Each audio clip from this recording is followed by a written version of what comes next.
focus on free speech. President Donald Trump is set to strengthen the exchange of ideas on college campuses, why it might help pro-life supporters.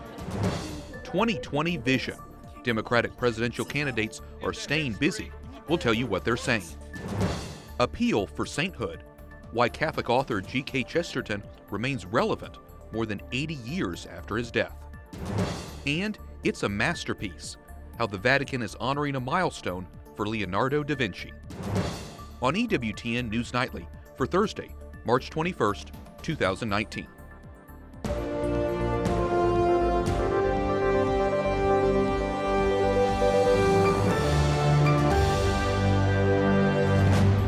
Good evening from Washington, D.C., and thank you for joining us for News from a Catholic Perspective. I'm Wyatt Goolsby, in for Lauren Ashburn. President Trump takes action to boost free speech on college campuses. He signed an order late this afternoon to require universities to back the First Amendment or risk losing some funding. White House correspondent Mark Irons reports. Good evening, Mark. Good evening, Wyatt. If colleges want to keep getting research and education grants, they had better protect the First Amendment. That's the message from President Trump today. We're here to take historic action to defend American students and American values. They've been under siege. President Trump signs an executive order instructing the federal government to protect free speech on college campuses. Universities that want taxpayer dollars should promote free speech, not silence free speech. University of Chicago President Robert Zimmer is just one critic of the president's move, writing, "I believe that any action by the executive branch that interferes with the ability of higher education institutions to address this problem themselves is misguided and, in fact, sets a very problematic precedent." The whole debate sparked following a string of high-profile cases in which college speakers were heckled or kicked off campus in places like California and Vermont.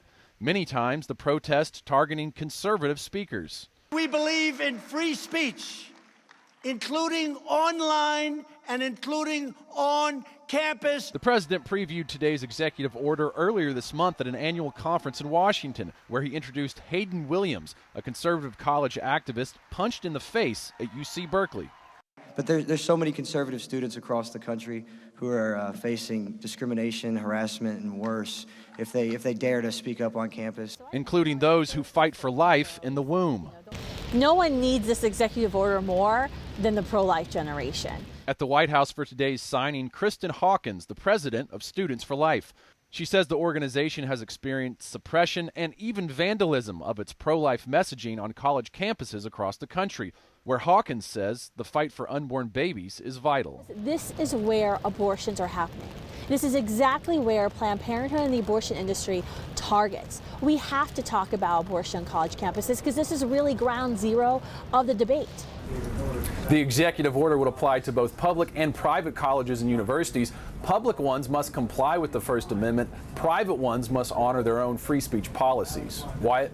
White House correspondent Mark Irons reporting. Thank you, Mark. President Trump touts a surging economy from battleground Ohio. He detoured off of the message criticizing the late Senator John McCain. Members of both parties are now defending the one-time prisoner of war. Capitol Hill correspondent Jason Calvi tells us what they're saying. Good evening, Jason. Good evening, Wyatt. Republicans speak up for their old friend. Senate Majority Leader Mitch McConnell calls McCain a rare patriot. Martha McSally, the senator who replaced McCain, says everyone should give McCain and his family the respect they deserve. And Georgia Senator Johnny Isakson says the president's words are deplorable.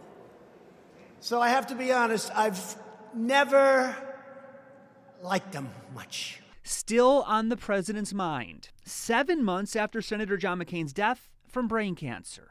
President Trump brings up the key vote against repealing Obamacare. Then he went thumbs down.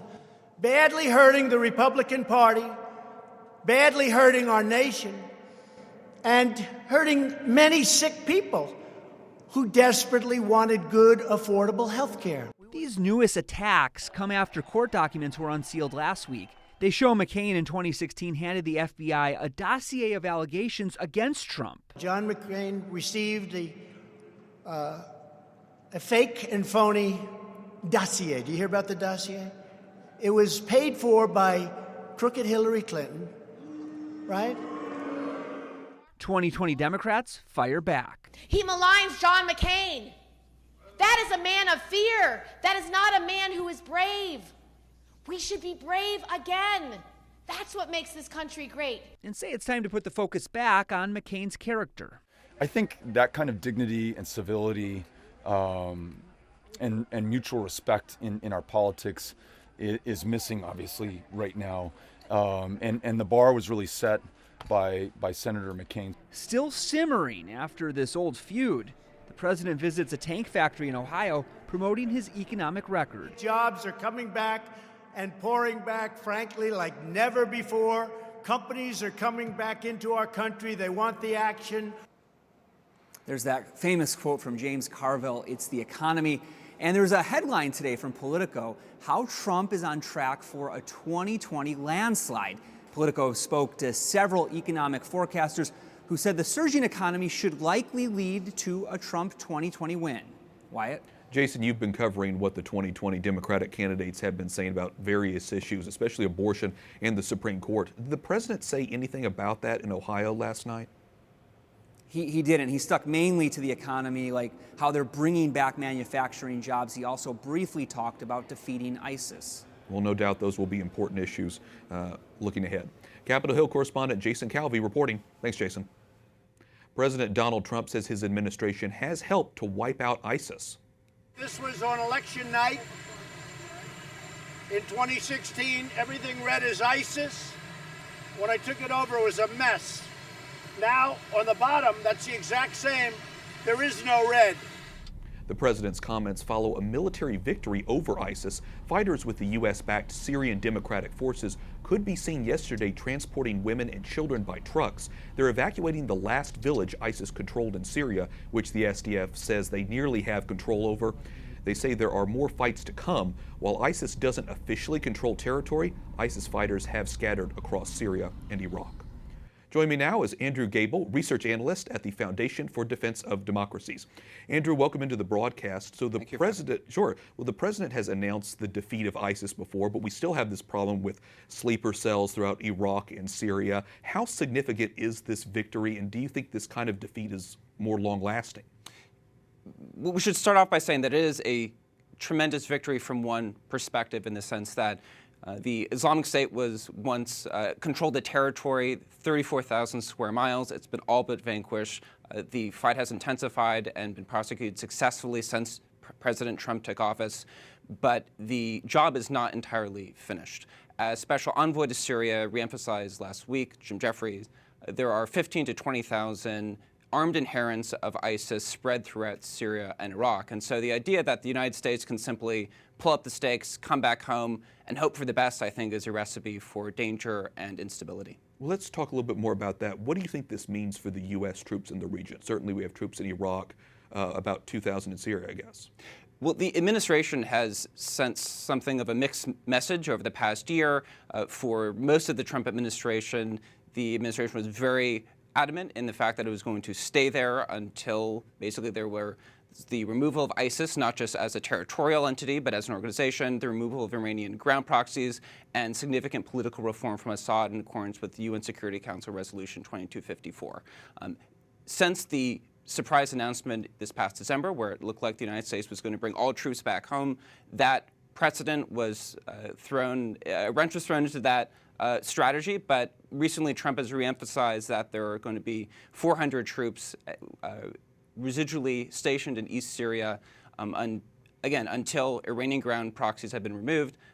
Political reform is back on track, and ISIS is destroyed as an organization. So it seems like we're pivoting back to the original strategy, but with so much fewer ground troops in country. There's a lot of debate about what should be done to have that permanent defeat of ISIS. What do you think needs to happen next to at least reestablish some stability in that region? Well, I think the U.S. needs to both signal and then follow through on its engagement with the region. And while stabilization funds can be helpful as part of a broader strategy, this is not something that's just going to be resolved by throwing inordinate amounts of money at the problem. The U.S. ultimately needs to have a physical presence in the east. It has a strong relationship with the Kurdish ground proxy, just say the Kurdish-dominated ground proxy, the Syrian Democratic Forces, and this is a critical security asset for United States interests, for general stability, for the counterterrorism in the east of the country. And it's important to remember that if the U.S. pulls out, someone's going to come back in. And in Iraq, when the U.S. pulled out, that looked like ISIS in Iran. Iran is chomping at the bit to reconquer the country with Assad in the east, because the country that the U.S. part of the country the U.S. currently controls contains 90% of the remaining oil. And then, of course, the Islamic State does have sleeper cells that are violent and ready to strike at U.S. interests. You say so many security concerns, not just ISIS. So we'll be watching all of that. Andrew Gabel, research analyst at the Foundation for Defense of Democracies. Thanks so much for breaking all of that down for us. Thank you.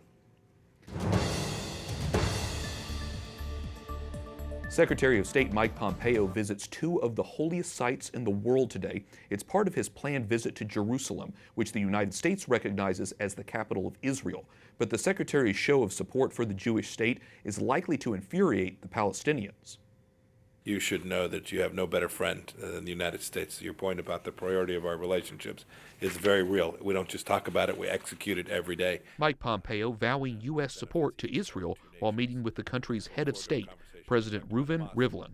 After the meeting, Secretary Pompeo visited Yad Vashem, the Holocaust Memorial Museum in Jerusalem. He laid a wreath in memory of the 6 million Jews killed by the Nazis during World War II and signed the guest book, writing, "I am humbled to be present at Yad Vashem, the hallowed place dedicated to keeping pure the memory of the Holocaust." The day before, Pompeo spoke against anti-Semitism. With the dark wave of anti-Semitism rising in Europe and in the United States, all nations, especially those in the West, must go to the barricades against bigotry. In the afternoon, the Secretary greeted Franciscans at the Church of the Holy Sepulchre. It's the place where Jesus was crucified and resurrected. Secretary Pompeo, a Protestant, had planned to stop at the church. Another solemn moment of prayer in the afternoon as the Secretary made his way to the Western Wall, the holiest site where Jews can pray. The stop was historic.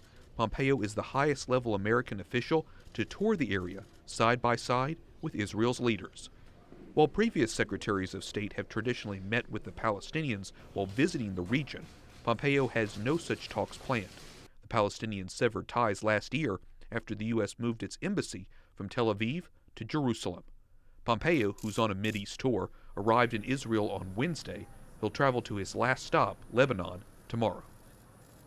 New Zealand is set to ban military-style firearms. Prime Minister Jacinda Ardern says a sales ban is in effect immediately to prevent people from stockpiling the weapons, and a complete ban could follow in the next few weeks.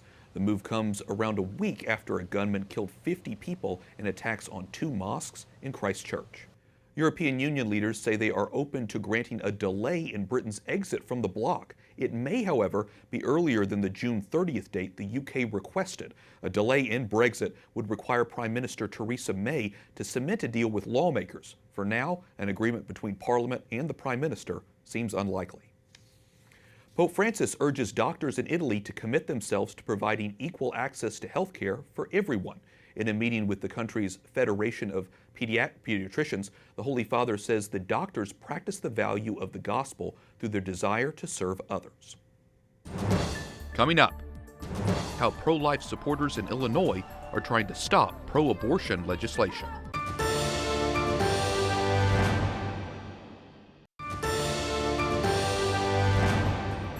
Welcome back. I'm Wyatt Goolsby in for Lauren Ashburn. The Archdiocese of Milwaukee removes the names of 2 former bishops from church buildings. They were found to have reassigned priests credibly accused of abuse rather than removing them from ministry. One leader served until 1977, the other until 2002. New names for the buildings will be announced soon. Lawyers say the list of clergy accused of sexual abuse in Illinois is incomplete. They say it should have 395 names, around 200 more than were named by the state's Catholic dioceses. Church officials defend their investigations, adding some of the names on the lawyers' list did not face credible allegations. Pro-life advocates rally in Illinois to voice their opposition to abortion legislation introduced in the state's General Assembly. Pro-life groups gathered at the Capitol in Springfield to denounce the repeal of parental notification legislation and the introduction of a bill that would allow unregulated abortion up until the moment of birth. Mary Kate Knorr, spokesperson for Illinois Right to Life, joins me now via Skype from Chicago. Mary Kate, welcome into the broadcast. What was the reaction from the Illinois legislatures to yesterday's rally? Yeah, thank you so much for having me. You know, it's funny, we probably won't hear from Democratic or specifically the pro-choice legislators in the General Assembly on this particular topic. They would prefer just to not acknowledge us in general. So, you know, they continue to go about their business, act as though there weren't 4,000 plus people at the Capitol building yesterday. They actually had to close down the building. Security had to stop people from coming in, and there was a crowd outside because not everyone could get into the building. And this is, I mean, a historic event. I don't think we've ever seen a pro-life event like this in the last 30 years, but we don't expect to hear from pro-choice legislators on that. So. Okay, so there are two big bills, as I said, that you're protesting. Let's start with each one of them. First, the sponsor of the bill that would repeal parental notification says his bill is pro-family, but the Catholic Conference of Illinois issued this statement, and I want to read this quote. It says, current law makes it illegal for minors in Illinois to use an indoor tanning bed, buy cigarettes, alcohol, or lottery tickets, or vote in an election. Are we to believe abortion is somehow less consequential than getting a tan? So, Mary Kate, what's your reaction to parents being eliminated from such an important decision concerning their own children? So in 2017, we know that the youngest woman or girl to receive an abortion in the state of Illinois and have it actually paid for with taxpayer funds was 12 years old. So I think any responsible adult can look at that situation and say something is not right here. And this is a perfect example of a scenario that we don't want this young girl to be taken into an abortion clinic by an abuser, by someone who is not a parent or, you know, or a legal guardian, and helping her, enabling her in this choice that she will regret for the rest of her life. So I think that it's a very common sense issue. And, you know, this is an issue that we've talked about in the Illinois state legislature for 13 plus years. And we've had pro-choice legislators on our side with this time and again, because they know that even if you believe that maybe a woman should have a right to an abortion, there is nothing that makes sense about saying that a minor girl, that a teenage girl can go into a clinic and receive an invasive surgical procedure without even so much as the knowledge of her parents. I mean, this isn't even consent, this is just notification. As if that parental notification bill wasn't enough. Let me switch to the other bill now, because you say the other one, proposed Reproductive Health Act, disregards health and safety of women. So if it's enacted, are you concerned that women will actually travel to Illinois seeking third trimester abortions? Yeah, it's not even a concern, it's a promise. So a few months ago, Planned Parenthood and some of the other big clinics in the abortion industry at a national level said this was their strategy moving forward. You know, with the makeup of our Supreme Court currently, we believe that, and they said it, that they will leverage states like Illinois, New York, Virginia to fill that gap in their bottom line. So we fully anticipate, and there are already organizations in Chicago that actually ship women in and house them during the course of their procedures, and we anticipate that those numbers will only go up. Some very serious concerns there in Illinois, but it's nice to hear how the pro-life movement is working to overturn those and obviously working to get more pro-lifers on your side. Mary Kate Knorr, spokesperson for Illinois Right to Life Action, thanks so much for joining us. Thank you so much for having me. I appreciate it. Tonight on EWTN Pro-Life Weekly, Catherine Hadro talks to actress Robbie Scott, who made a comeback in the entertainment industry for her role in the movie Unplanned. But I knew quickly in prayer that I was to do this movie because of what the movie stands for and the importance of this role. Catherine was able to attend the Hollywood premiere of the pro-life film. You can see the full interview tonight at 10 p.m. Eastern right here on EWTN. Up next, a Catholic author updates us on the sainthood efforts for G.K. Chesterton, and why the Vatican is displaying one of its rarer works of art.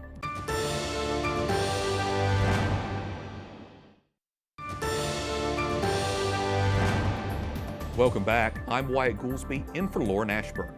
Fans of the English writer G.K. Chesterton are hoping his cause for sainthood opens soon. Chesterton was a prolific poet, theologian, and philosopher who converted to Catholicism at the age of 48. He is known for his wit and is credited with many modern-day converts.